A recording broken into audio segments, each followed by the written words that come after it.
What I don't like is drumsticks. To this day, I won't eat drumsticks. What's with y'all? Listen, my mother used to take like the big 40 pack of drumsticks and like fry them up and hand all of us one drumstick with a napkin wrapped around the bone part. Yeah. And be like, go sit outside while I clean the house. Like, so all my brothers on the sidewalk with a damn drumstick with the napkin, and kids used to just come by and just crucify us, man.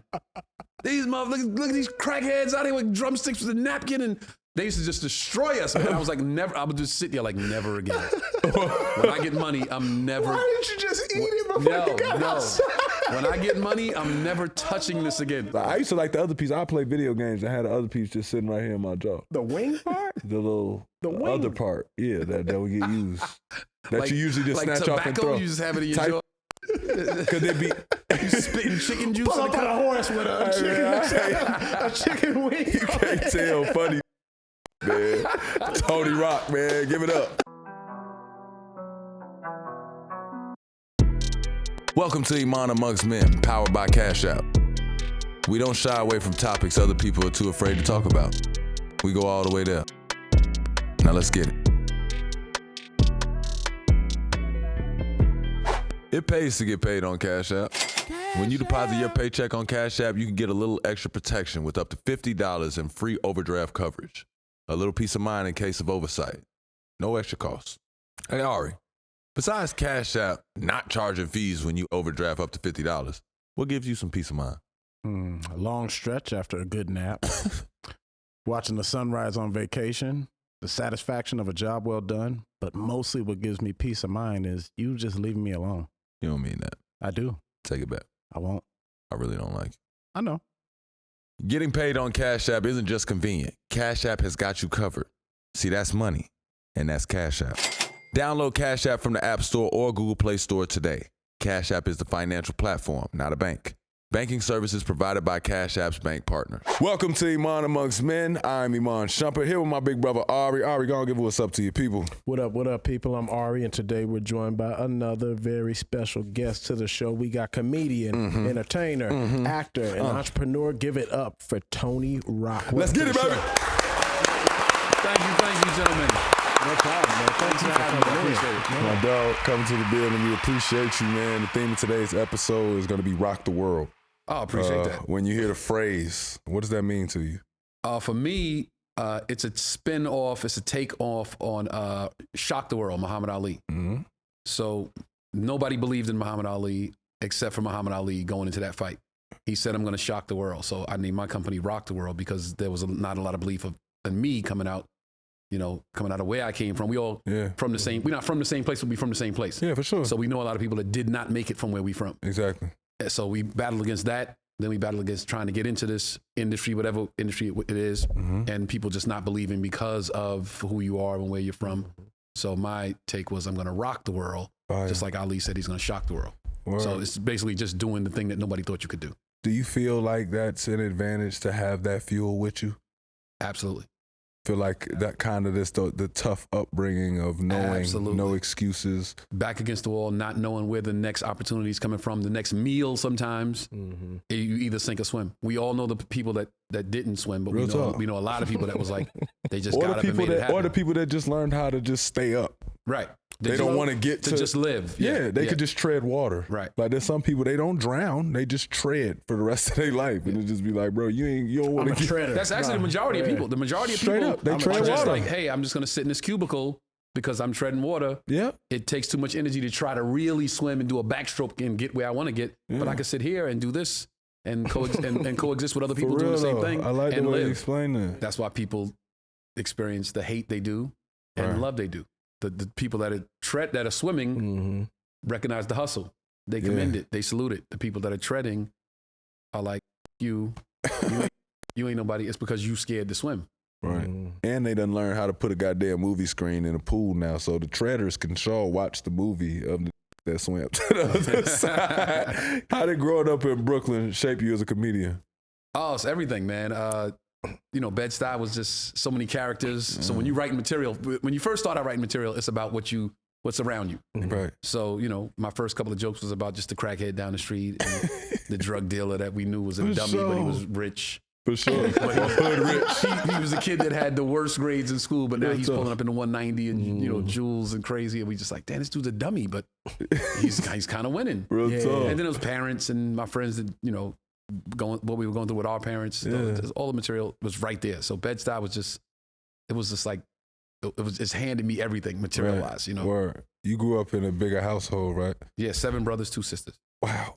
A large family. What's your influence on sense of humor? Like, was y'all dad just like the funniest in the world and not an actual comedian? My dad was funny, but he was so serious. That's what made him funny. That's how our dad That's what made him funny. He was so serious about everything. If you didn't eat all the food on your plate, that was our dad. If you said something out of line, when he was having a conversation with another grown man and he was like, Dad, and he was just that stare was just like, oh man. If you was the one he was staring at, you was Let scared. me get out. But all the other siblings would die laughing, Right, it's all you now. His comedy was just him being so serious. My mom was an educator. My mother was a school teacher, so she stressed us reading and trying to be educated and speak properly. But her humor was in threats. My little brother said one time, it was a little kid on TV, some commercial, and my little brother said, I want to be on TV. And my mother said, you keep acting in school, I'll put you on every newspaper and every television show in the country. So she basically was like, I'll kill you. Oh, bro. But we just on the floor rolling. Oh, bro. Well, she just didn't like the whole entertainment. That was funny though, probably. Nah, my mother did not. She was not for the entertainment. Okay. She wanted. Oh, she wasn't playing. She wanted school degree. Oh, she wasn't playing either when she said So that. they got a lot of whoopings because they probably didn't take none of the serious, and they like, no, I'm being for real, but we can't. I'd be like, we can't follow It's along. too It's just many too of funny. them. Yeah, it's too many of them. It's too. Yeah, like how That's does a that, whole classroom. One for laughs. Yeah. Like, But how does that work? Like, I already know everything's got to be tight. Like, money's got to be tight. Bruh, Time short. Everything. Everybody's like, no, no how do y'all all take spans. showers So when you have before that the many morning? kids, this is what happened. When you have that many kids, like my oldest brother says, when you have that many kids, your parents raise the first 2 or 3. They raise everybody else. Got it. So they're the ones that's like, mommy's at work, dad's not here yet. I'm gonna make dinner. Y'all gotta eat. Got Bath it. time. You go take your bath, then you take yours. And Who the best cook? Probably Brian. Brian the best My brother cook. Brian get busy. Yeah. He get busy.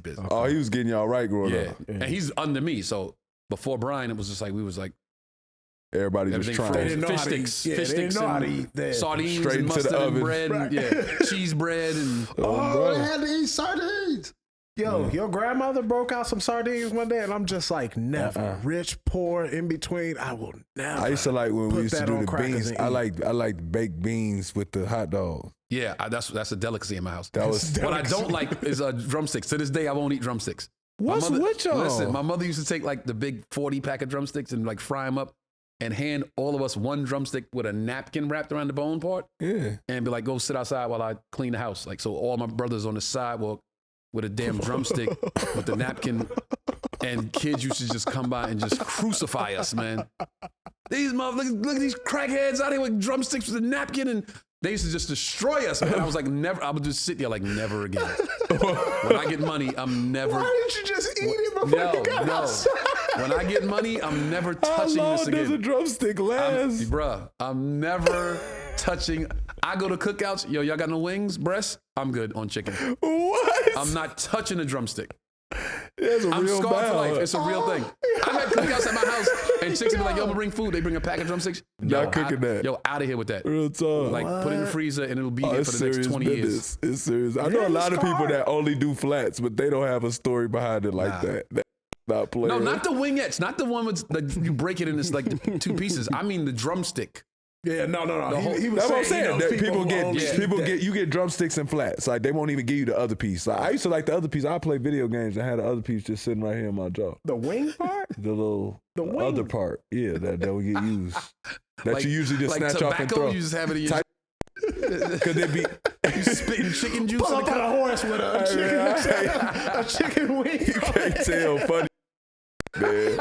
I can't tell my story. His first basketball mouthpiece was a chicken mouthpiece. It was a chicken mouth guard. They call it timeout. He's spitting chicken juice out. No, he probably eating it. Yeah. Protein. He got to take the chicken out. Protein. That's a foul, ref. Call that. Put the chicken Now back I'm in the mouth. disgusted now, y'all. That's hilarious though. That's a bit. Like, you need to write that down. That's a bit right there. His first chicken mouthpiece. I'm ready. Slaps in a chicken mouthpiece. You know how Steph have the mouthpiece hanging out? Yeah, that's what I'm thinking about. He got the flat in his mouth and the drumstick hanging out like Steph. Sauce after the game. No Gatorade on the podium. Sauce during timeouts, dip it, put it back in. Oh, this is disgusting. High sodium. This is disgusting. That's high sodium, man. That's good, y'all. Isn't it good for the cramps? Yeah. So now we have clinical reasons for. Man, when you was a kid and you was in church and some old lady would start speaking in tongues, Yeah, you don't you would have to hit your understand. brothers we went to you a hitting Catholic, your brothers. We went to a Catholic church. So Yeah. Oh, that y'all- wasn't, it wasn't no tongues. Y'all went to Jesus. No, you had a lot. Y'all went to that one. No, we had a lot of yes, Lord, yes. Oh yeah. Yes. It wasn't the Yes. Y'all didn't have that? Oh no, we didn't have Shabba Holy Ghost Bing and all that. Bang. That's what you talking about. Sorry to Yeah. hear that, bro. He said, Oh no, we had. We've seen it ladies at taking churches. off. At, And the wig at come the off with the Baptist hat. church, we did. We didn't. But I'm saying we never been a part of a Baptist church. All ours We are used to go to Catholic. Baptist church with Mom. Not me. Not me. This they get They up and took him- go. They took him somewhere. They get up and go, man. They was trying to save him. They knew you was done. They knew you was damned. I'd let him go. He going to hell. Let's get Iman away from him. What was your first stand-up show like? Yo, okay, so I have I'm proud of it, but I'm not proud of it at the same time because I'm proud because I have the worst bomb story in the history of New York City. Oh yes, let's have it. So there was a comedy club in Harlem on 125th Street called Uptown Comedy Lord. Club. It moved a couple of times to various locations in Harlem, but this is when it was on 125. And they used to have Harlem Week in New York. I don't know if y'all familiar with that. No. Okay, so Cool. the whole 125th Street would close off from like Adam Clayton Powell to maybe like, to like Fifth Ave. I'm Okay. not sure how far. Like all of the shops on the 125th would close and sell their wares on the street. Copy. Oh, I've seen that before. I've So seen the that street before. I have seen it The street before. I've been closed around off now. for like 4 or 5 blocks. So you just walk out there. You could walk up and down the street and just buy from the stores on the sidewalk. You know what I mean? They got like street performers, music Right, playing. music playing, DJ at the courthouse. I all thought that that was a block party. Yeah, but it was a week-long block party in Harlem. And they used to do it every summer. Okay. So everybody, like cats from the Bronx would come down, dudes from Brooklyn would go uptown, Queens would be in the building, all the chicks was there. So we would go and just like 2-3 times a week just to get the chicks. And we walking past Uptown Comedy Club one time, and it's a dude outside barking for the audience. Barking for the audience is like you sit outside the comedy club, like, yo, comedy show starting in a half hour. Yo, we got a half hour. My man, I give you tickets, you and your man, I give you our 2 tickets for one. Give you 2 for one right now if you buy it right now. I'm walking with like 7 of my boys from Brooklyn. And they say, yo, they knew I wanted to do comedy. I had talked to them about it before. I had never touched the mic yet, but I was funny on the stoop in Brooklyn. Right. I would come outside on the stoop and just entertain from the stoop. That was my first stage, was the stoop. Me and my brothers would go on the stoop and just like all the kids would be like, yo, y'all doing it? We're like, yeah, we're about to do it in a second. And they would come and the whole front yard would just be, and we just like snapping. Oh, so it was an actual show. Yeah, we would snap. And then when I was in high school, I would get on the train. Me and my man Roy and Troy, twins, would get on the train, go to the last car. And we had Roy and Troy was twins. Yes, they were twins. Roy and Troy. Yeah. Were they? They 2 of the funniest cats you that they were ever walked the identical, planet. like they- Identical twins. And we would go to the last car, and all the kids from our school would come to the last car with us. And the exercise was when the doors open, whoever walks on, you got to roast them. So we never knew what we was gonna get. It's like, dum dum, door open, and some old lady, you big looking like you came from the just snapping. Right. Door closed. Next person, dude with a business suit on and a briefcase. My man looked like he do coke on Wall Street and looked like just snaps. Anything. So now we on 125th Street. And I've been doing that with my boys for the longest. We walking past Uptown. Dudes outside barking. Yo, 2 for 1, y'all. It's like 780 y'all. 2 for 1 right now. And my boy goes, yo, we'll all pay to get in if you put my man up. And he's like, bet. You on the show. No written material. Right. Nothing. Just funny with my friends. But so confident that I can do this that I'm like, bet, let's go. Oh no. And the guy's like, yo, show starts like in 30 minutes. So we're like, yo, let's go up the street. We'll go up the street and come back. We go get some food and talk to some chicks and get some numbers. And I'm telling chicks now, like, yo, I'm about to perform if y'all want to come see the show. Real Like, talk. you serious? Like, yeah, I'm a comedian. I'm about to perform right here. Chicks is like, bet, we come in. Me and my girl gonna come. So now it's more people. I'm selling tickets. Real talk. And And Jimmy Mack, may he rest in peace. Jimmy Mack was one of the guys that was in the car accident when Tracy Morgan got hit by the Walmart truck. Jimmy Mack was the one that passed away. Jimmy Mack was the host. Jimmy Mack is a Harlem legend as far as comedy is concerned. So I go in and Jimmy Mack like, yo, it's gonna be so-and-so, then so-and-so. And Tony, what's your name, Tony? Yo, you after that person. And it's a variety show. So one girl goes up and sings and some guy goes up and raps and somebody goes up and, does like a recital. And Jimmy Mack like, you ready? And I'm like, bet, let's go. I don't know where the confidence came from. No written material. And Jimmy Mack had on a blazer, like a plaid blazer, and like some striped pants. And you remember the show, the Honeymooners, Ralph Cramden? I know what you're talking about, yeah. So I go on stage and I'm like, yo, give it up for this host, man. It look like he playing golf with Ralph Cramden or something. And he walks off stage and goes, oh, that's what we doing? Okay, bet. And he walks off. And when I make snap on him, the whole room's like, nah, yo, you can't make fun of Jimmy Mack. Yo, they got mad. And they're like, boo. And I'm like, oh, yeah, I knew the ugly people's gonna boo me. That's fine. The ugly people gonna boo. And I'm like, yo, my man, you should be booing too. And my boys bust out laughing and they start booing even more. And I can't recover and they boo me off stage. And then Jimmy Mack comes up and destroys me. And then after every act that he would bring up, he would go, yeah, that's talent. You see that, Tony? That's talent. But now the show's over and we back outside on 125th Street. And people are still on 125th Street. So they walking like, yo, that's my man right there, that bomb. That's the dude right there. Oh my and like God. 2 blocks up, the chick's like, oh, that's the guy that told us to buy tickets. And that's him right there. Yo, we get on the train going back to Brooklyn on the train like, yo, that's son right there. Yo, son right there was trash, yo. On the way home too, everybody like 2, 3 train stops away from Harlem. Yeah, that's right there, yo. Did you fight back on the train? Dude's getting on the train like, yo, my man, you missed it. This cat right here, he bombed. The internet before the internet. Yeah, fights back. No, you can't. It was nothing. Yeah. Oh, you just laughing it off at that point. No, my boys was laughing. I was just like, yo, can this train get back to Brooklyn faster? And then they got back to the block and started telling everybody on the block. So now the block's laughing.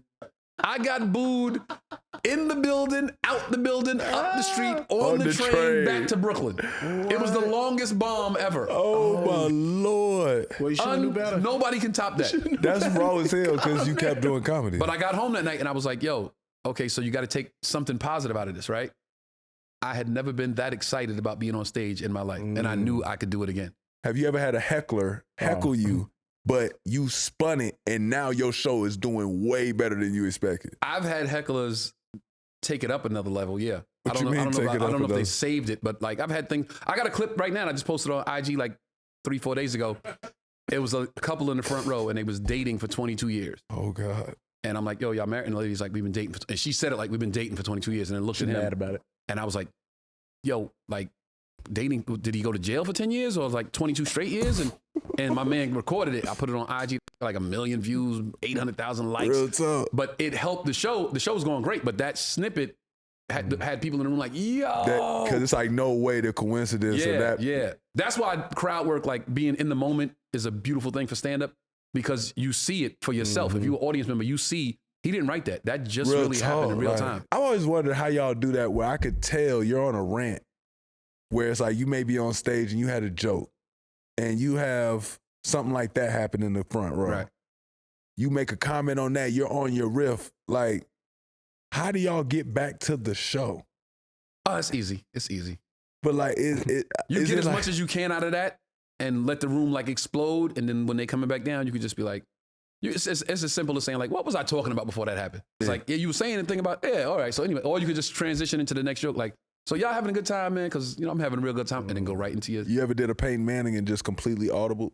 Mm-hmm. Where you like, bro, that was funny and that made me think of something else. This joke could work now. I've had comics on shows like, those ensemble shows when it's like 5 or 6 headliners on the show. Yeah. I've had cats that go up before me, say something, and I go up and like, yo, did he just say, and just riff it? And the room's like, boom, because they know he just made that up. I just heard it. Mm-hmm. Like I got one of my boys, he says on stage, I don't want to do his joke, but he says like his dating life is like, yo, women always want to go to dinner on a date. Like I'm not going to feed you. Let's have fun first. And then we'll go, like dinner could be something else, like a 3rd or 4th date. So I came on stage after him like, yo, got on date starving. They bike ride. Can we get a sandwich? You're like, nah, you gotta have fun first. You gotta have fun first. That's he got zip line and passing out on zip line, going across the trees just like just half hungry. And he's like, a sandwich at the end, a sandwich at the end. And that was a riff. But the room knew he just made that up because his man just said it. So yeah. So how was your second show if your first one went like that? The next one was it was not much laughter, but I got through it. So that's a win. What do you feel like was wrong with it as far as it's just when you start out doing stand-up, you're just not that good. You don't know the rhythm. There's no way around it. You're just not that. You can only learn stand-up by being on stage looking that way. I tell every young comic that asks for advice. Don't just go to shows to watch them thinking you're learning something. You can't learn how to play ball till you're on that court. Straight up. Can't learn how to box until you're in that ring. You can watch it all day. Everybody watches boxing like, yo, he should duck. He should move. He got to move. But until you're in there, punches coming at you mile a minute. Right. You can't learn it. You can't learn stand-up until you this way looking that way. Everything in life is hard before it's easy. One day I'm going to do me some amateur. I truly believe every human being should try stand-up at least once. Yeah. Everybody should try. Just in case I don't think everybody should do stand-up. Don't get me wrong. It's already enough that don't belong. But I think everybody should try it at least once. Real talk. Just to see you might be funny. I'm so tempted to ask who don't belong. Oh, nah. I know. I ain't gonna do like people. that. Too many people. Give us a short list. No. There isn't, unfortunately. Hey man, when do you feel like you became a real stand-up comedian? Like when do you feel like, all right, I'm here and I ain't going nowhere? All right, when did you get your stamp? Yeah. When I got passed at every comedy club in New York, like I became a paid regular at every comedy club in New York. It was like, okay, I could literally live off of this. Like I would make enough money in the weekend to pay my rent. How does that work? Yeah, how do you become a paid regular? What is that? So you start out, it's bringer shows. Like you got to bring 5 people to get 5 minutes. Okay. You don't get paid. Then they have like Saturday 6 o'clock shows where, they'll put you up. And then there's a regular headliner, a guy that really works the New York circuit that'll close the show. So it's a bunch of amateurs and one person you might know to save the show if everybody's bad. And then from that, you have an audition date for every club. Like what's today, June 12th? They'll say like June 25th is your audition date. So you come in that day, you do 5 minutes. The manager's there watching you. Maybe the owner's there watching you. A solid 5-minute set. They'll say, okay, you're a regular now. Here's the number to call in with your avails for the week. So you can call in on Monday and say, hey, I'm available Tuesday through Saturday. They'll call you back like you up Tuesday at 8, Wednesday at 9:45, Thursday at 11, Friday you up at 8 and 10 because they do 3 shows on the weekend, Saturday up at 8 and 12. You just, you're making money. And every spot is a paid spot. Now, if you do that in every comedy club in New York, and they pay in cash, at the time when I was doing it, they paid in cash, you coming home like, yo, I'm getting it. And my rent at the time was $1,200. I had a 2-bedroom in Brooklyn in Park Slope. My rent was $1,200. I would, Thursday through Saturday, Sunday night, I could make enough money to just put that's rent. Straight up. And now if I could live, if my rent's paid, I could live now. The rest is, bills and take chicks out and try to stay fresh. Get back to them chicks. You gotta get to the chicks. Chicks is, gotta get to the chicks is an inspiration. Yeah, out here getting it.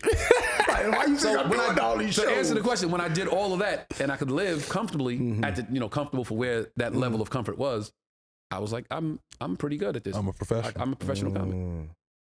I wonder that all the time about a lot of comics. Like, man, like how do you, especially if they're not, as good as they want to be or they're not that good yet? It's like, man, how do you make it? And that's clearly just that's the stamp. Yeah, I feel like that's the stamp. You gotta look at it like your career. Let's say your career is this long, right? Being an open micer is probably that much of that time. So don't get caught up in it like, oh, I need to be here already. Just it's gonna be a small. When you look back on it, it's gonna be that much of your career. So just enjoy where you are in the moment because it can change. It will change. Hopefully it'll change. I used to do spots. I used to do the last spot at the Comedy Cellar. Every night, every single night, I would do the last spot. The Comedy Cellar used to go till 3 a.m. before COVID. I used to do the $250 spot. No money, but they would give me, they would pay me, my payment was 6 chicken wings. I would get dinner for free, and I would be on the train going back to Brooklyn with my 6 chicken wings like, yo, this is the best ever. Like, this is the best. Like, it don't get better than this. I would do all those spots, run around the city, see Dave Chappelle at this club, see Patrice O'Neal pop in here, Jerry Seinfeld popped in here, this comic stopped here. Get to watch them live and then go do my spot and get wings and be on the train coming home like, yo, this is you can't imagine how valuable this is. That's crazy. This life, like it was incredible. Yeah, that's crazy. He saw that even back then. Because I'd have been blue. Mad I'd have been as- like 6 wings. Yeah, man. 6 wings, bro. What?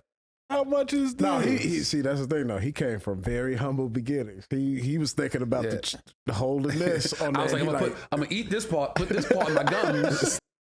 I'm not even talking about that. What are these niggas, man? I'm gonna drink the chicken juice. Until I get up to the Tony spot. Rock, man. Give it up. Man, what is wrong with y'all, man? How did your family react when you told them you wanted to be a comedian? Here we go again, basically. Word. Yeah. So, Big Bro does everything first. Solid, of course.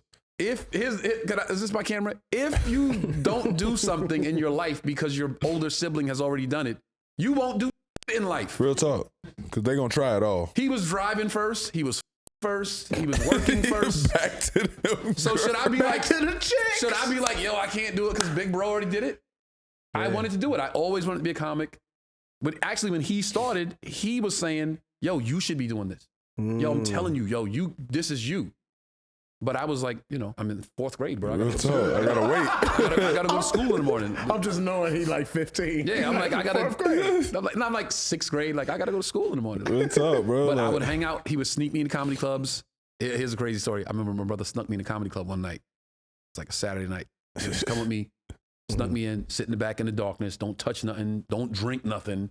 Oh, bro, just chill. Get me in trouble. And Eddie Murphy comes in with the entourage. This is back in the day. Eddie, Raw. leather outfit, the glove with the rings over the fingers. Damn! Yo, like back to the chicks. Like 5 of the baddest chicks I've ever seen in my life. Like that's what I knew it was another level of chicks. Real talk. It was like, these ain't regular chicks. Like these is the chicks that's up here. Yeah. And Entourage came in, went on stage, ripped the room, and walked right out. And everybody in the audience was like, "There's nothing else to see. We just saw Eddie Murphy." So the whole audience gets up and follows Eddie out the door to try to say something to him, try to get a picture, try to get a handshake. Right. And I'm just sitting there like, "Yeah, that's what's up. I'm ready for that." Man, I got to go to school Monday, but I'm ready for that. They was leaving out the club with him.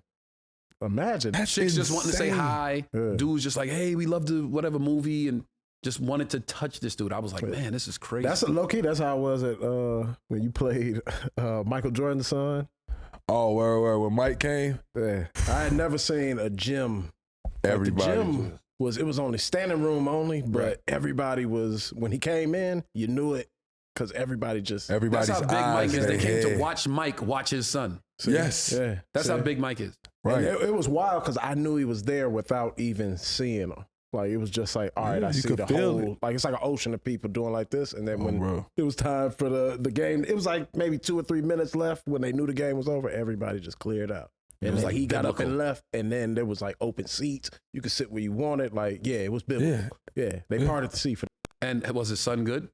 Yeah, they boxing good in won high me. school. They did their job with me. You know what I'm saying? We ain't gonna give them too much credit. They won. But We ain't gonna give them too much credit or it's nothing like been that. so long ago. They done You know, probably. I put together a whole. That ain't what the people wanted to see. Denying me the ball. Well, they but- left. So Wait, was it the son that's Scottie Pippen's man? Scottie Pippen's wife, man? No. Oh yeah, it is. Yeah, I thought Jeff was with. it was Jeff.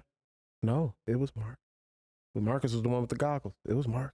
Oh, Marcus was there. That was Mark. It was Marcus. That's how he got the chicks. Shit. He beat me in basketball, bro. That day they denied me in basketball. I knew you was gonna get chicks that day, boy. Cause I was pissed. They ruined my high school. What'd you drop that day? experience. I don't know. I think I had a triple double, but I couldn't get off. Like I had to pass. Like I couldn't. He did everything he could. I was carrying us the whole time. I'm 30 on them, 30 on them, and they just was bothering me, bro. I couldn't. I was tired. I was cramping up. I'm tired. I'm mad. I want to fight. It ain't no reason to fight. They playing clean. He was tired. He was cramping because he didn't have his chicken. His chicken he didn't have his chicken He mouthpiece. said, spitting out chicken. Nice to see juice. you not still holding on to that. I ain't gonna lie. He just went build back. up. They was fighting me. I couldn't get off. Real talk, because I really wanted it to be like. You wanted to show out in front of Mike. I don't even know if it was Mike, bro. I really wanted to go downstate. I really didn't care that it was Mike. It was pissing me off that everybody was talking about Mike. I'm like, bro, this ain't his game. They in my way right now. And we sitting here, the refs even looking at Mike. I was irritated. I was like, bro, they used him to their advantage. They playing better because he here. It just sting really bad. First breakout moment of your career. First breakout. A lot of, it's like your whole career is a succession of like big breaks. So for where you are in that space, something here might have been a big break. And then you get here and something happens and that's a big break. Right. So I would probably say I had quit my job. I was working at AIG Insurance. That was the last job I had last. We all know money. I worked in the data processing department. We all know money. AIG. We know money, right? Yeah. And I worked in the department I worked in was a 24-hour you the department. first from AIG I ever met.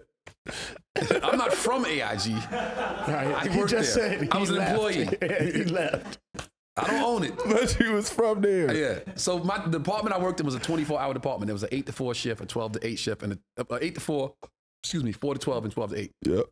And they had switched me to the 4 to 12 shift, which is horrible for doing stand-up.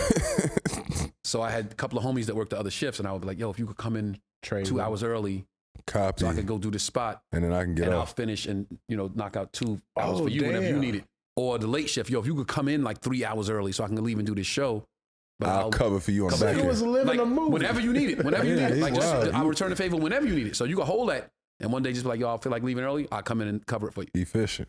And then my boss found out. And called me in his office one day, and he knew like I was doing spots. But this was early bringer shows, like just trying to get on any way I could.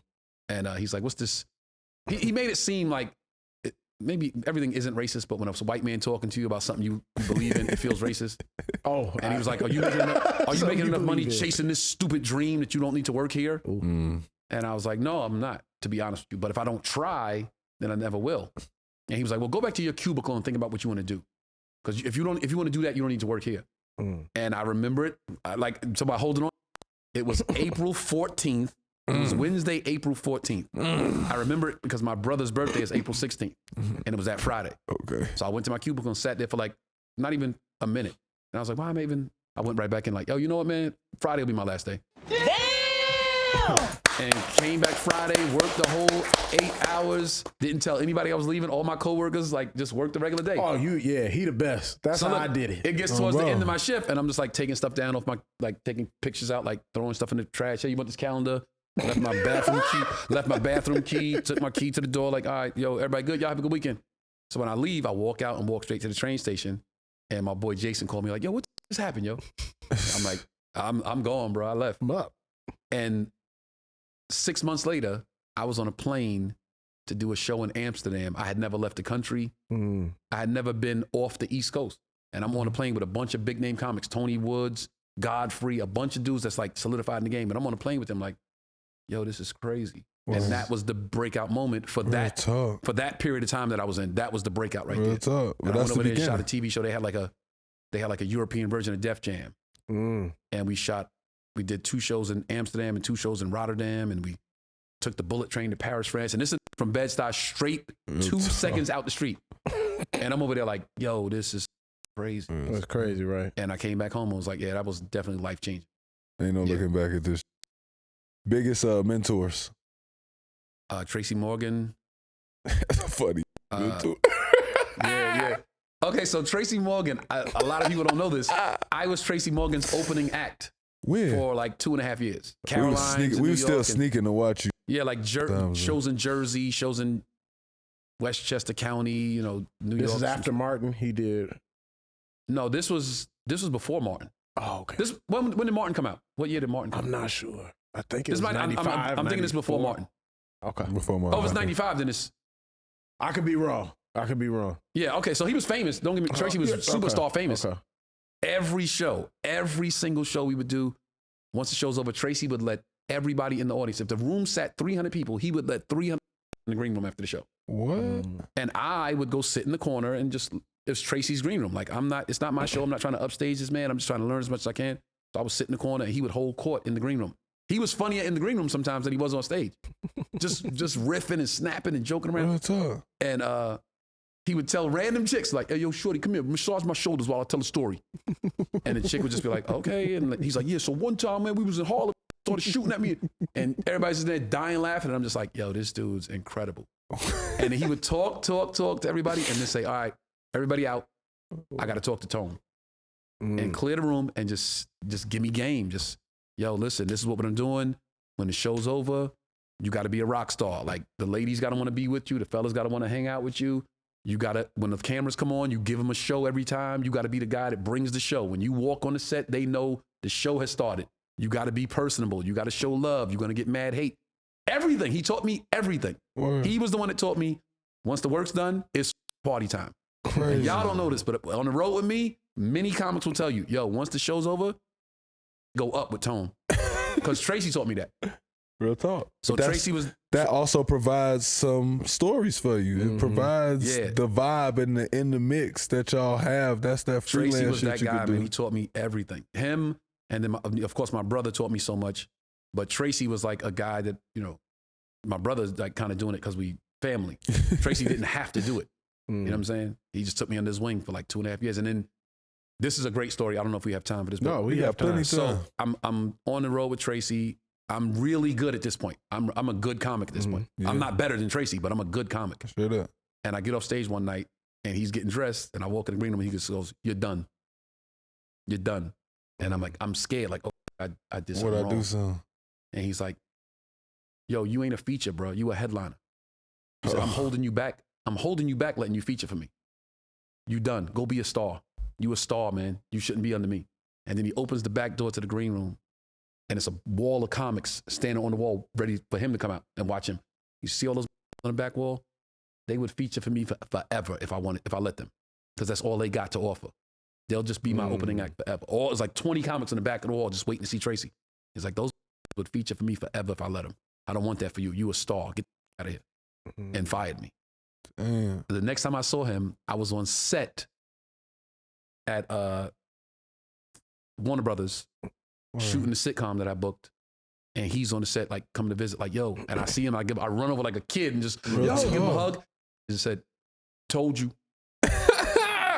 And I was like, no, that's dope. Hey, you low-key got a really good impersonation that you do in his voice. He said, he spent beside my shoulder. I told you.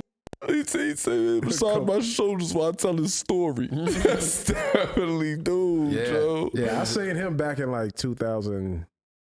It was like 2010, maybe 2009. You remember when he used to be with us at the Knicks games? Oh, no. I'm talking. I ain't seen him nobody before. loved the Knicks more than that. Yeah, That's my dog. But I seen him before that, and I just remember how funny and like just not what I expected he was. Like, I didn't think he'd be like super like tight with his time, super like it seemed like he's like hella dedicated and like he knows his craft. Like, I'm expecting what I seen out of Martin. I'm expecting him to at least like mess up, maybe fumble a joke or here or two.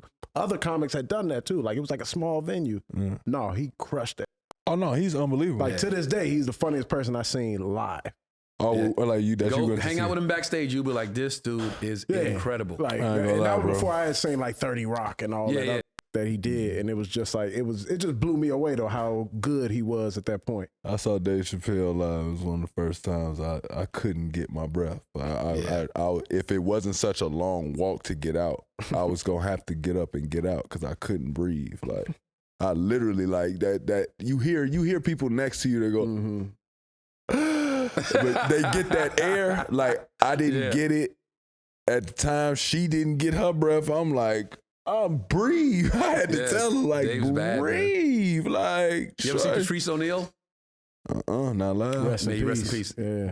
One of the greatest ever. If you saw a video of him, because he roasts people in the crowd all the time. But if you saw him, you would recognize him. Yeah, you would recognize him. He goes in, yes. Yeah, like some people, especially when they know they got somebody too, they'll take it up a notch and stay on that same joke and keep riffing. It's like, I'm one of them people that overkill. Yeah, like I'm right, like, bro, I was finna throw up. I don't want to eat no more before comic shows. Nothing like that. Like, And it's crazy because that just feeds them. Like they just yeah, keep they going can after tell. that. They like, if he throw up, I win. Yeah. Like, we gotta fight it out at this point. You gotta fight for your life. Yeah. Speaking of those like small venues and intimate spaces, what's your favorite comedy venue to perform at? DC Improv. DC Big, Improv. big space, small No, space. small seat, like maybe 260. Also, you like more intimate 75. shows. But it's twofold. Okay. It's because the room is so intimate. The stage is kind of like you elevate it, but the stage is the first person front row is like right here, Copy. and then the ceiling is low, and it's like almost symmetrically perfect, like a square. So you're right in the middle. So it's not like some rooms are like longer this way and shorter that way. It's like a weird setup. This room is like symmetrically perfect. But the DC audience, the DC crowds, are the best. Some of the best comedy fans in the country. Why you say that? Because first, number one is black people, majority black people, right? Yeah. But it's black people with together that understand everything you're talking about because it's the capital of the country. Copy. You know what I'm saying? It's DC. Copy. So you could talk about stuff like, yo, I read the other day in the news that this guy in Switzerland said this. Yeah, we know. Mm-hmm. Real You go talk. down south and you say something like that, like you talk politics in the south, they're like, man, what? Real talk. But nigga. DC is the capital, so they are well abreast of everything that's going on around them and around the world. Breast. And it's yeah. I was trying to get one. Yeah, you got it. So that, and it's black people. So I just love to see my people laughing when I'm talking and they get everything I'm saying. So it's just one of the best venues to perform at. Damn, that's dope. Yeah. Shout out to the DC comedy. Oh, Club. bro, that make me want to go to a comedy club. low-key, in I DC. You wanna gotta go to the DC Improv. If you ever get a chance, you in DC. Now, I've been finding, everywhere I go, I've been finding me a nice little comedy club I go to here and then to catch a show. The last one in Chicago got canceled.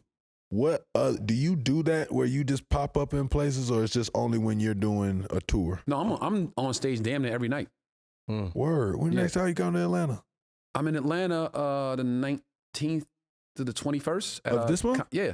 July. At Perfect. What is it? Tell me. What is it? Atlanta Comedy Theater in Norcross. Oh, I'm coming. Yeah. Oh, I'm 19th to coming. the I'm 21st, gonna yeah. I'm gonna figure out how to Yeah. be there. I'm coming. And please drop the chicken piece. Hell no. Yeah. Don't direct mouth it towards guard. him. Just work it Yeah, into your yeah. routine. Mouth guard is That way he crazy. knows. I snap on some dude in the front. Tearing that chicken up. What you gonna take the piece over, put it in your mouth like a damn mouthpiece? Oh, bro. And just point to you like, I could have got you. Could have got you. Saved you. Give me a joke that a comedian got that you wish you had. So many. My brother versus black people. Classic. Wait, what? It's like, A lot of people get in trouble for trying to explain that to people. That's a classic. oh, you say about your brother though? Yeah. Yeah, he said there's a difference between black people and yeah, he do that a couple. He do that different. Dave Chappelle's The Baby in the Club. oh yeah, hey baby, Hey, baby. Oh, the baby. Oh, bro. Yeah. say he bought a bag of weed off him anyway. Yeah. Let me get a dub. That's classic. Yeah, so no, left that was field. good. It was- That was Oh, a good bro. one. It's a million jokes that I've heard that I was like, man, if I had that one. If I had to steal a joke though, it'd be, which I'm now finding out, Cat Williams respun JB Smooth's joke of saying, when you come out, Yeah. if you play this song, this how I'ma act. JB does it the best. Wait, what you I mean? don't know, cause Cat, the way Cat did that, Have you seen JB's version? I've seen it. JB When he do it the best. when he do the walk, it's just I like his walk. You could be on a stagecoach and come on. You see that part? I haven't seen that version. JB does He used to do it a bunch of the different best. ways though. Yes. He would tailor it to the crowd. Like he Yeah. It started was like a tweaking. DMX song. It's like, yo, you could hear that in church and you turn And up he just say and they play anything. it. Or you could be here. It's like, you could be on a stagecoach and Could you get gotta chopped see- up You by gotta the- see the JB I gotta version. see which version you talking about though, because he did it a bunch of times. They This- got when he does the stagecoach. the stagecoach You joint. could be the The dude horses. driving the stagecoach. You're just like, and then, come on, dun, dun, dun, dun, dun, dun, dun, dun, dun, dun, and he starts going, man. That's funny I've seen as hell. people. I've seen grown men like you said, can't take their breath. I've trying to seen catch it. yo, this dude can't breathe. Yo, bro, it's a scary moment though when you go to comedy club. For me, it is at least because I'm not somebody that's used to that feeling. I'm used to being able to train because I train. Like I can catch my breath. I'm like, bro, no matter how tired I am, I feel like I could go and calm down. Boy, I've been that comedy club and I'm like. Yeah. Where your where your mind tells you, no, we finna stop laughing. I can't breathe. And then you still can't catch it. The trick is just hold your breath. But at least that's how I do it. I just hold my breath. That's death. Yeah, I hold. To everybody back at home, everybody at home, if you go to a comedy club and you cannot breathe, don't hold your breath. Yeah, that's everybody else in the comedy club, I'm being there like stupid because you gonna be stuck like that, dead. You listen for that. Yeah, I'm listening. That's what I'm saying. I'm still here, ain't I? Most fun acting role you've ever had? Acting role, most fun acting role, playing my uncle on Everybody Hates Chris. Because it's based on like a true person, and I got to like really show him. How much of them stories is real? Yeah, 99.9% of those stories are accurate. Oh my God! We just play it up a little bit for TV, but the gist of the story, 100% accurate. My father really was that tight with money. Yeah. My mother was that quick to smack you in your face. Real talk. Like, it was serious. You can't have all of the siblings on the show because you got to pay 10 kids and feed 10 kids and write lines for 10 kids. But, you know, the stories. Oh, damn. I thought that was just like for TV. They just didn't want to have to go into. Right. But I didn't know it was like, man, like, we just don't want to do the work around it. Yeah. Like, I thought you got to write lines for 10 kids and pay pay 10 kids and feed 10 kids and wardrobe for 10 kids and rehearsals. I felt like that would have just been so much funnier. Yeah, why y'all didn't do that then? Because he just said it was a money thing. They didn't want to do that. The network don't want to do that. Yeah. Oh, but y'all did pitch I don't know if it was 10 little you could hire to do it.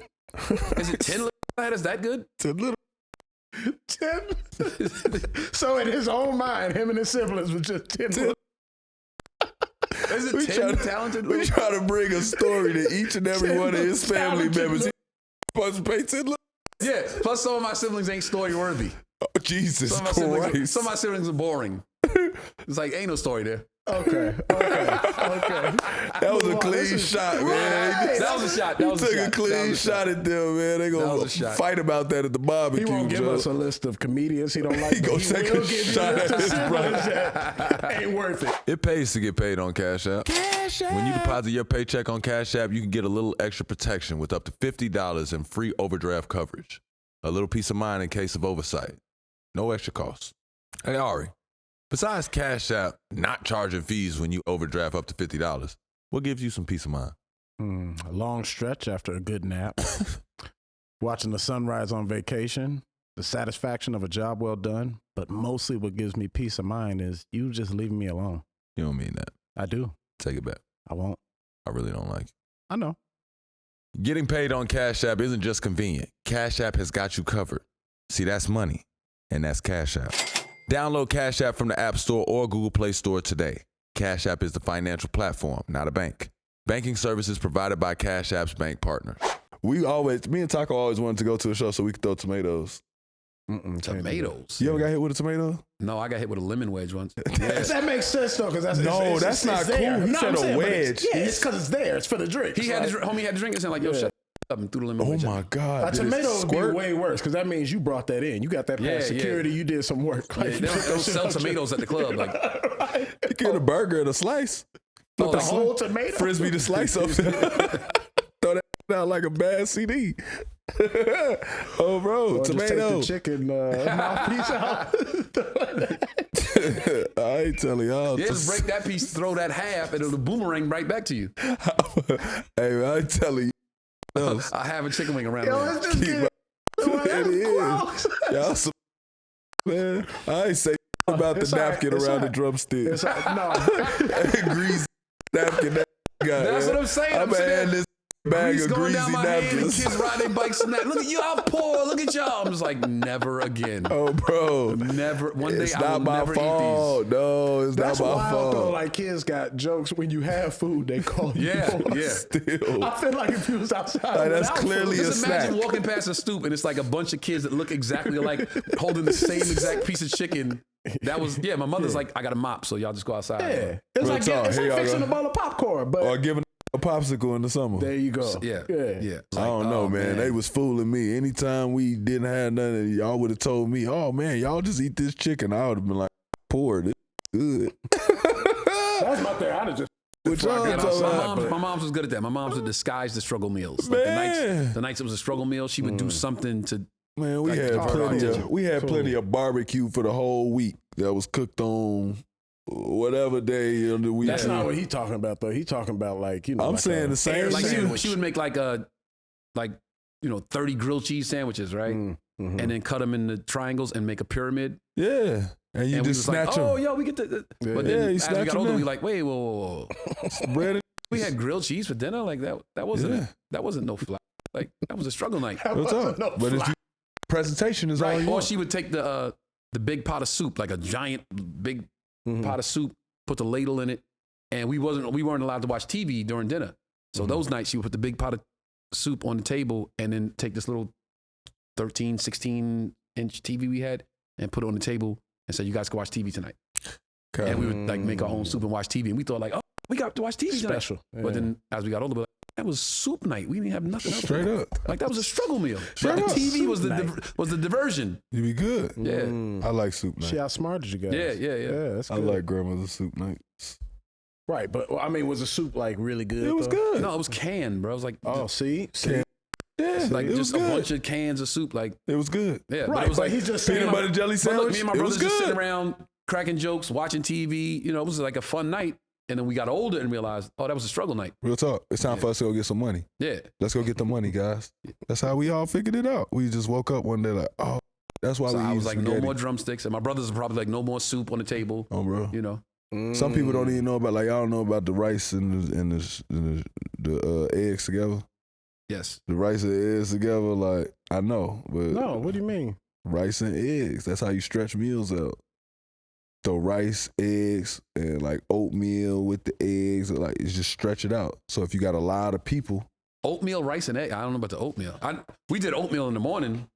We did the big pot of oatmeal. it's people that put their grits in their oatmeal. They'll put the eggs and the rice, we mix it all up. It's damn near like soup. Oh, yeah? Take the bacon, break it up. Ooh, Nah, grits sit on their own. It's good. Don't I'm put just nothing in my telling you. grits. Don't put no rice I in my done had grits. some combinations, man. You know, don't knock it till you try it. how poor were you all? We wasn't poor or nothing. We oh, you was were just eating it. up. We were just up for the night. We wasn't poor. We were just up for the night. That's So how you I were do. just so drunk you mixed rice and oatmeal with grits. No, this Man, it was was like you was broke with me. But I didn't have that. I just didn't eat that. That's Just the meal chose. he ate before he went to church. Go, right? What's a prediction you got for the future of comedy? For the future of comedy. Yeah, A man. You know these kids prediction? breaking all the rules. That's a good question. You know what I'm saying? That's a good question. Rock Because the I know world. that social media is like a big thing now, and comics are cutting their specials up into like, 10-minute, 5-minute little clips to Right. put on social media, and that's blowing them up. I predict that streaming services will get back to doing specials, like even if it's like ensembles. There aren't a lot of specials on streaming services. So I know Netflix does everybody's, Mhm. and then Hulu has a few. So what's going to happen, I predict, is that Tubi will do specials, and Amazon will do more specials, and because it's going to be so much more traffic with the comics that are blowing up on social media. I predict specials will be like in big demand in the next year or so. Word. So you like hinting at you getting one? Oh, I got two. Yeah. Yeah, I you did stunned, man. mine myself. I listen. Okay, here's the What story. they on Netflix? Up and coming comedians. Here's the story. Ready? This is the story that makes this podcast go up a notch. Oh, what Al say is only up from here. Only up from here. So I had been, promised specials for in prior years by former managers and former agents. They knew that was the carrot to dangle to get me. Like they knew I wanted to do a special badly. Right. Oh, I can get it done. I can get it done. Okay, so I work with this person. They couldn't get it done. I work with this person. They couldn't get it done. So when 2023 started, I said, you know what? This is the year. We're not waiting no more. Let's just do it ourselves. I circled a date on the calendar. I'm like, we're not moving off this date. Because a lot of times I actually had a date to shoot, had the venue procured and everything, and couldn't get it done because of whatever legal ramifications. So this year, 2023, I was like, this is the date. We're not moving off this date. I will do it myself. I spent every penny spent on production, camera crew, stage, lighting, music, sound, everything, editing process, everything I spent my own money on. Shot the special, shopped it, couldn't get a deal. Everybody passed on it. Management didn't help me because they didn't have any hand in it because they didn't help me get it done. Agency didn't help me because they didn't have a hand in it. They didn't help me get it done. Went to the streaming platforms. I got it on Amazon Prime and I got it on Tubi. The day it hit Tubi, I got an offer for 6 figures for the special. It was predicated on me taking it down though, so they could do the re-release. 6 figures, shot it all myself. The worst thing they did was let me know I didn't need them to get it done. So what I did was some of the material that didn't make the special, I looked at my tour schedule. I'm like, yo, when we go to Raleigh, we're gonna shoot again. I hired another crew to come out. They set the cameras up. I did a half hour. Both 100% financed by me, both 100% owned by me. They coming up soon. They'll be on streaming platforms very soon. I'm not waiting anymore. Now that I know I can do it without them, now I don't have to wait for them. Yeah. I'm going to shoot a special probably every 6 to 8 months. I love it. Yeah. I didn't know that's how they work. Like you just go out there, you shoot it, record it, and then you shop it. Is that usually how everybody does it? I met with people beforehand, but like I said, I wasn't moving off that date. So said even if he they just had did it I had his a way. meeting that was like, the date was March 25th. So if I had a meeting in March 1st, it's like, yo, we shooting on the 25th. Well, if you give us more time, nope, we shooting on the 25th. Because if I give you more time, then the next thing you know, it's June, then it's September, then it's like another year passed. So if you want to get in before the 25th, so a couple people passed because they didn't make the deadline. But I shot it. It's done. Now I know how to do it. I know I can do it. I don't need the industry for anything. I can go straight to a streaming platform. So in another 6 months, I'll shoot one. And I know a bunch of comics. So I'll shoot one with my little brother Jordan. Yo, you do a half hour, I do a half hour. That's an hour special. I'll get 2 other comics. Yo, you do 20, you do 20, I'll do 20. That's an hour special. I'll get another hour for myself, another special. I'll do Tony Rock Presents and bring out 3 or 4 comics that I like. Everybody do 15. Don't worry, I'm going to work on my show. Boom, that's I got you, Tony. So I'm Hold on, Tony. Keep them coming. Let me get right, Tony. I got to work on it a little bit. Fatherhood is a big theme on the show. Yes. How has fatherhood changed your life? It changed everything. Yeah. Everything. My baby changed my whole. I look at him sometimes like, yo, what would I be doing if you wasn't here? Like, what was I doing before you? Real talk. Like, What did I have going? I was treading. I was treading. Now the baby, I'm swimming. I have goals. I have things to do. I'm gonna, lay a foundation to him. Go buy a boat. I'm goal oriented now. I'm motivated. Like Real this baby. talk. I just dropped him for school before I came here. Oh, They said 2 o'clock. I was like, all right, I got time to drop him. I'll come straight here. Oh, bro. Like, and I go pick him up in a little bit. Like, bruh, everything. Fatherhood I see changed how you everything. cheesing. You Yeah, like, yo, it's bro. oh my God. Yeah, he's enjoying it. Oh, bro. Yeah. And you know what's funny? I noticed now that I have my child and I see it in a lot of people, everybody doesn't enjoy being a parent. They don't. People are excited about it. Then the baby comes and they realize it's not all cute and playful. And it's moments where it's like stressful and tiring. And I see it damn near every day. Like, they don't really enjoy it. I enjoy even the bad. It's like, okay, this is a moment for me to teach. Oh, bro. The not wanting to eat and just having a tantrum. It's like, all right, let's talk, kiddo. What we doing? What's going on? What's up? I thoroughly enjoy every aspect of it. So I really enjoy it. And I see a lot of parents That's good to hear. that don't really enjoy it. I'm like, wow, they're not looking at it the way they That's should. something I've noticed too. Like, Yeah. especially recently. Hate being parents. No, I'm not. A lot of people have. They hate the responsibility that they can't It's do not whatever that they they want. hate Right. it, but it's just like they don't. It's like what he's saying. It's like there's moments to where you can really see. One, they weren't expecting to deal with this, and two, it's like this wasn't a part of the thought process in becoming a parent. That's what surprised. Yelling at the baby. It's like, yo, you yelling at a 2-year-old, a 3-year-old? Like, what are you doing? But you know what? I have a 4-year-old, but Yeah, my son's 4. yeah. I mean, does he try you yet? Bruh. Yeah. But You're a little He rock said boy. the He think he said the 2-year-old he didn't yell at. He's about the 4. No, I have one son. He's 4 years old. But I'm just saying, I see people in the street. No. watching. I'm saying you said a 2-year-old you wouldn't yell at. The 4-year-old can get yelled at. No, the 4-year-old, he just turned 4 May 2nd. and everything is okay. It's a time. He'll have a tantrum. His mother did something, and he's like losing. Kiddo, come here. Let's talk. What happened? Why are you crying? Like, I can't help That's you. so dope, man. If you don't talk to me. Because I know you ain't get it like that. I did up. not get it like that. But I'm No. happy that you at this place in your life, man. Yeah, no, my cousin, I saw one of my cousins when I was in Dallas.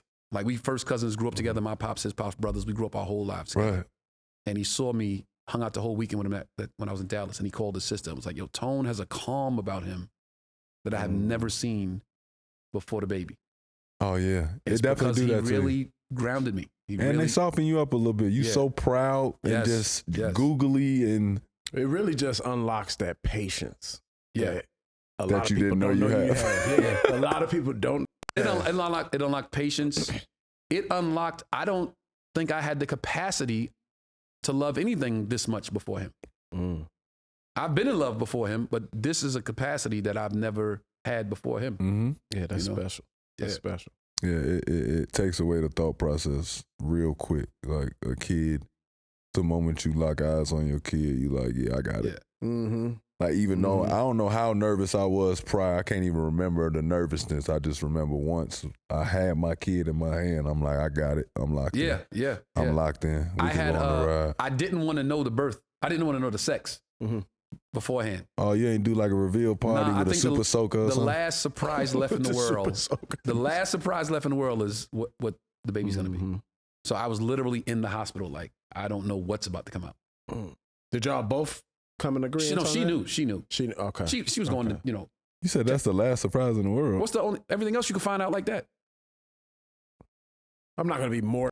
You can find out the sex like that. I know, but that's why I didn't want to know, because you can find out everything. Yeah. Let's have something be a surprise. Yeah. Oh, you just wanted to be surprised. Yeah. I wanted to be surprised. Yeah. I had the homies on standby, like, yo, boy, go shopping. Girl, go shopping. How did she, like, the mother, like, how did she keep that away from you? Oh, he was hiding from it. She's used to not talking to me and telling me. Okay.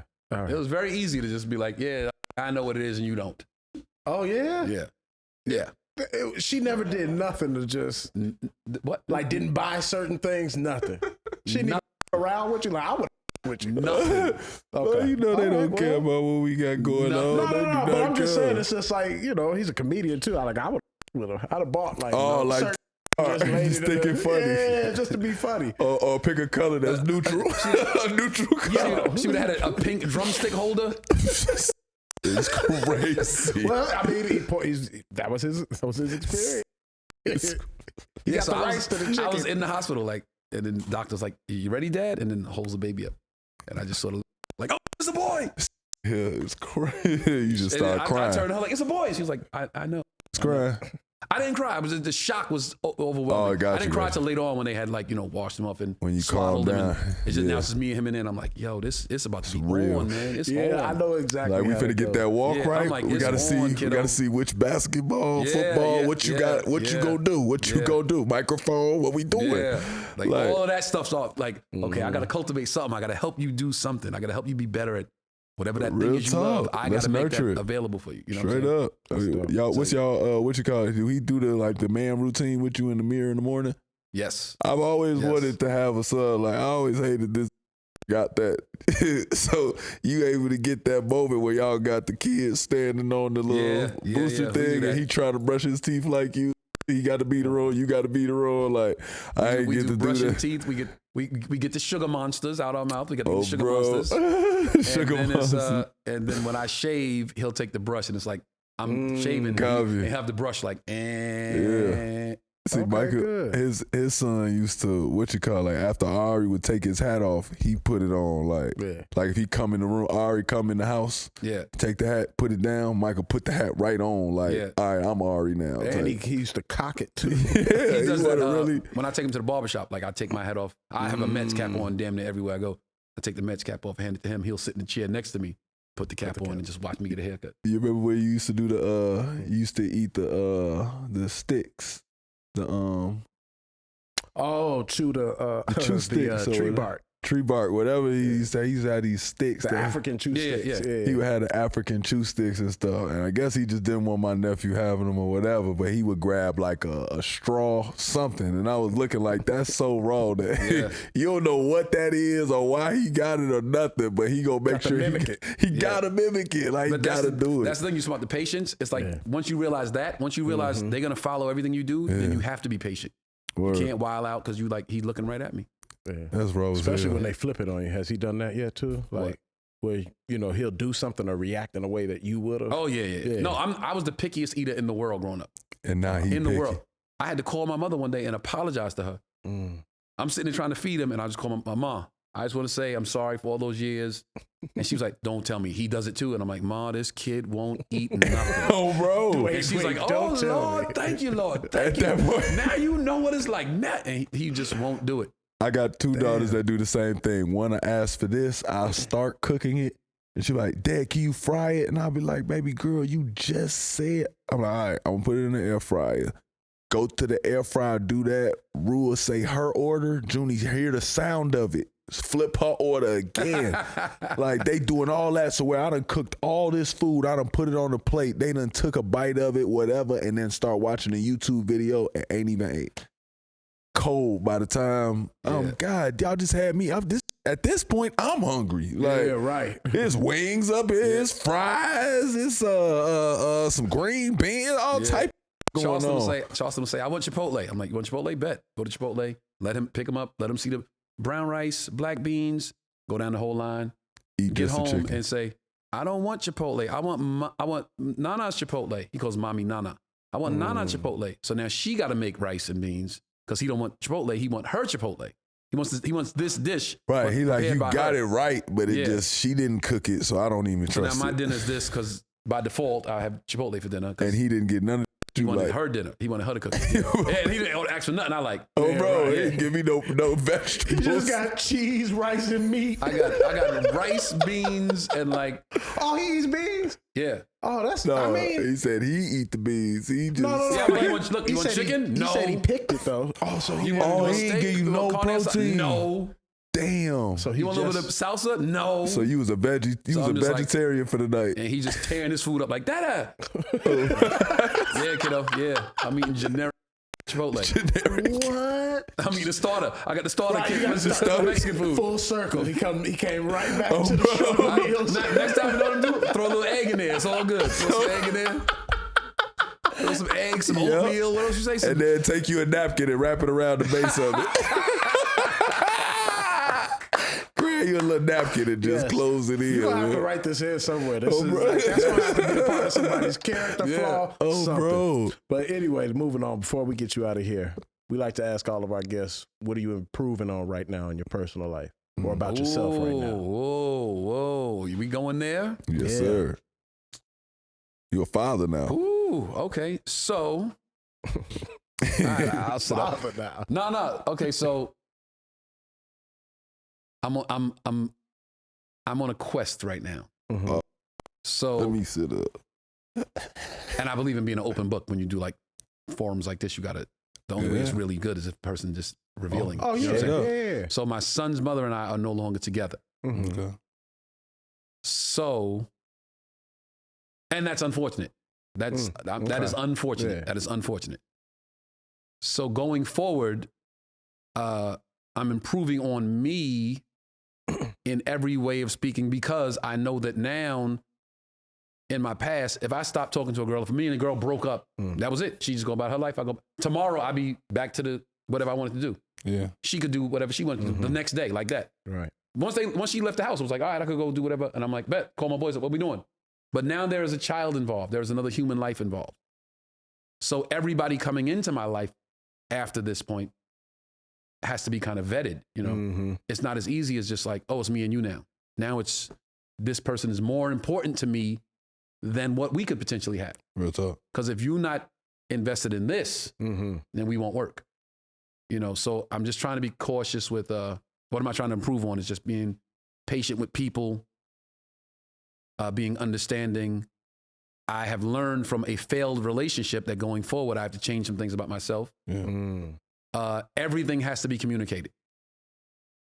everybody in here, if you're in a relationship, just know everything has to be communicated. Specify on that, because a lot of people say like, yeah, like we're communicating better and we're doing this. I didn't know really what that meant until like maybe like 4 or 5 years ago, what that really means to communicate to somebody. But yeah, go on. Because you have needs, and if your needs aren't being met, and it's not even on some sexual, it's just as a human being, we all have needs, and sometimes you're not getting your needs met by your partner. And people tend to, well, I'm not going to speak for people. I was of the mindset like, okay, well, maybe that's just not her thing. So I'm not going to try to force her to do something that's not, or be a way that she isn't.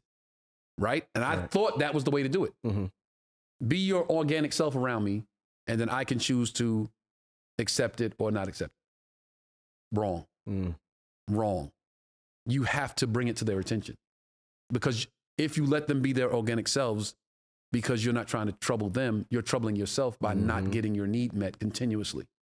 And it's just like almost like a torture for you. Right. Yeah. Right.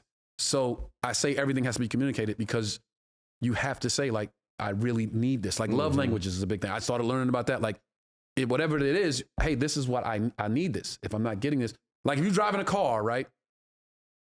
A car will have a light that'll go on to let you know there's a problem, and a sound that it'll make, and a gauge to let you know these things need to be addressed, or there will be a problem.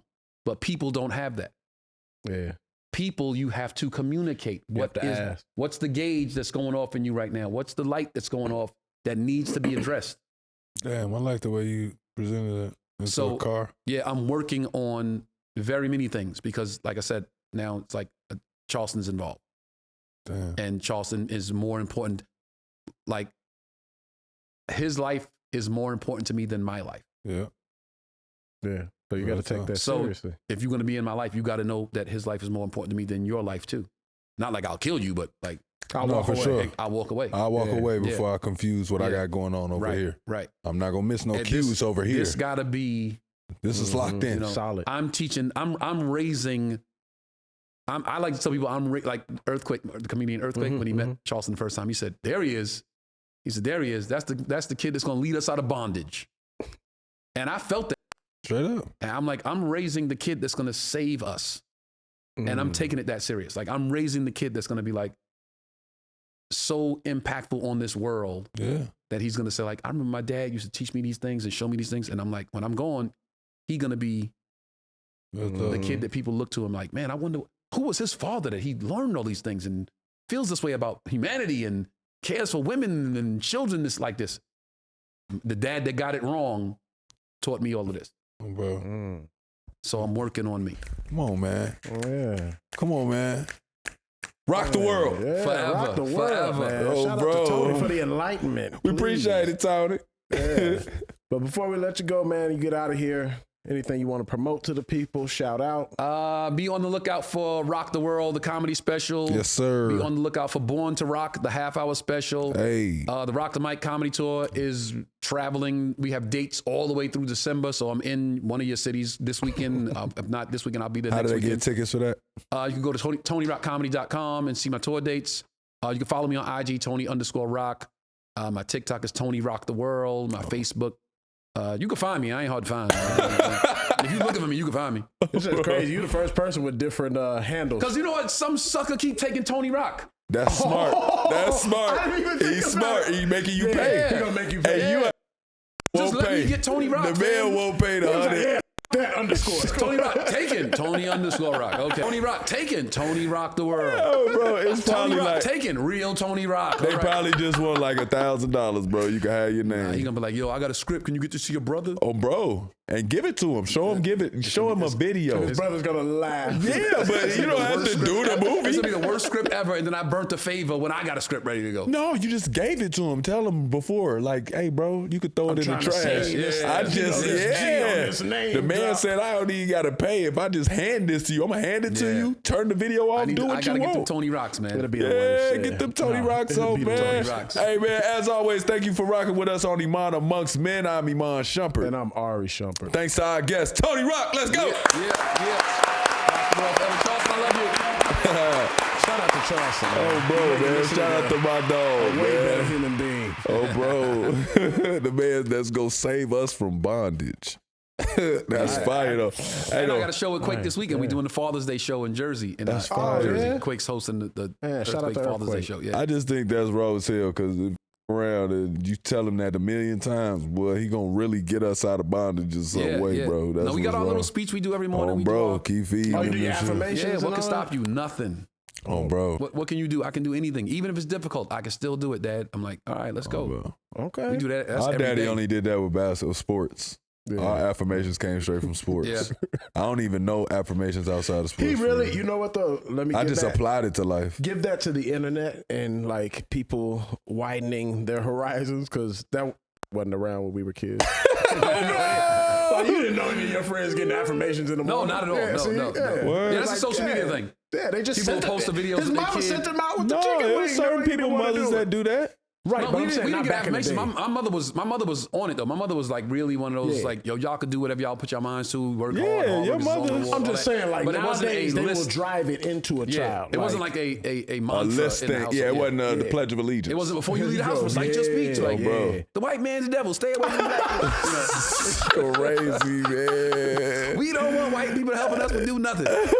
Hey, man, make sure to go rate 5 stars, review, and subscribe wherever you listen to your podcast. And to watch the full video episodes, you're going to head over to YouTube and search Iman Amongst Men.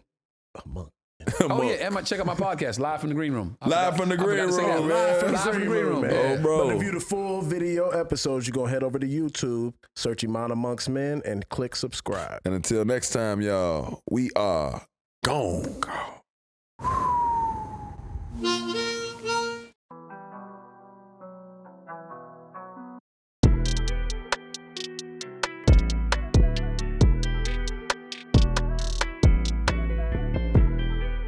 It pays to get paid on Cash App. When you deposit your paycheck on Cash App, you can get a little extra protection with up to $50 in free overdraft coverage.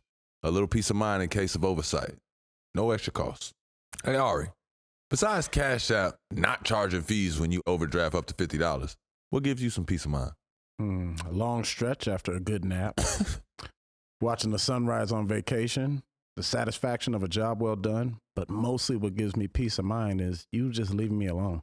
You don't mean that. I do. Take it back. I won't. I really don't like it. I know. Getting paid on Cash App isn't just convenient. Cash App has got you covered. See, that's money, and that's Cash App. Download Cash App from the App Store or Google Play Store today. Cash App is the financial platform, not a bank. Banking services provided by Cash App's bank partners.